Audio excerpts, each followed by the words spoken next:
میں تواڈے نال گل بالکل دو ٹوک اینج کر کے کر رہا جے قیامت والے دن حضور نے فرمایا جس سنگ والی بکری نے بغیر سنگ والی بکری تو سنگ مارے نا اللہ اس دن وہ کول بھی قصاص لوے گا، بلاؤ انہوں۔ اللہ بے سنگ بکری نو سنگ دے گا، فرمائے گا میرے سامنے نو سنگ مار۔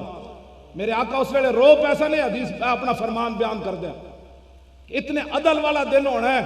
یار سنگ والی بکری زیادتی کی تھی تو انہوں بلایا جائے گا، تو جنہ ختم نبوت ڈاکے مارے انہوں نہیں بلایا جائے گا۔ قیامت نو آواز لگے گی ختم نبوت ڈاکو کھڑے ہو جان،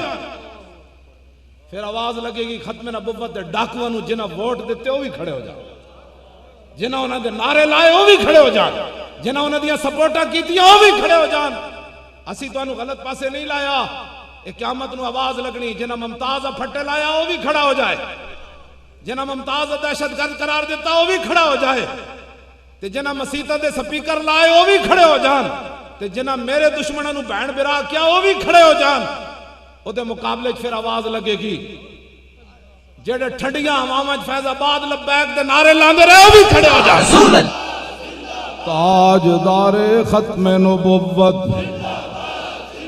جدو زندہ باد کا میں کہنا نا نعرہ لانا، میں پھر جنگ یمامہ دی طرف جاندے صحابہ دا تصور کرنا، میری منظر آ جاندہ کہ نابینے بھی جا رہے، بدری بھی جا رہے، عشرہ مبشرہ بھی جا رہے، سارے جرنیل بھی جا رہے، مدینہ خالی رہ گیا۔ صدیق اکبر فرمایا جنگل دے درندے آ کے میں نے بھی چک کے لے جان، اس سے مجھے کوئی غرض نہیں، سارے جاؤ ختم نبوت کے لیے۔ آپ اس مسئلے کی اساسیت کو سمجھیں،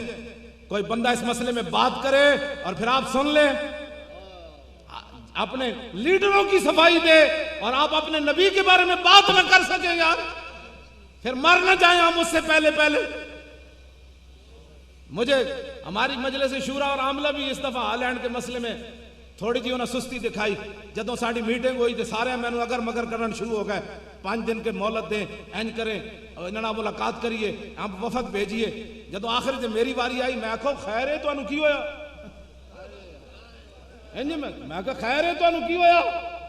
میں کہا تسی سارے اٹھ جاؤ چلے جاؤ، میں کل ہی جاؤں گا اسلام آباد۔ میں کہا جنہوں خاکیاں دے مقابلے ہو گئے پھر اسی نکلیں گے، اس تو پہلے مر جائیے تو چنگا ہے نا، اسی تو جا کے عرض کر دیں گے حضور ساڑھے کو جو ہو سکتا اسی کر رہے ہیں۔ حضرت امام علی مقام امام حسین فرماتے ہیں، فرمایا جب یہ بدن پیدا ہی مرنے کے لیے ہوئے ہے، جب یہ بدن پیدا ہی مرنے کے لیے ہوئی ہے تو امام حسین فرماتے ہیں پھر بہتر نہیں ہے کہ اللہ کے راہ میں انسان تلوار سے کٹ کر مر جائے۔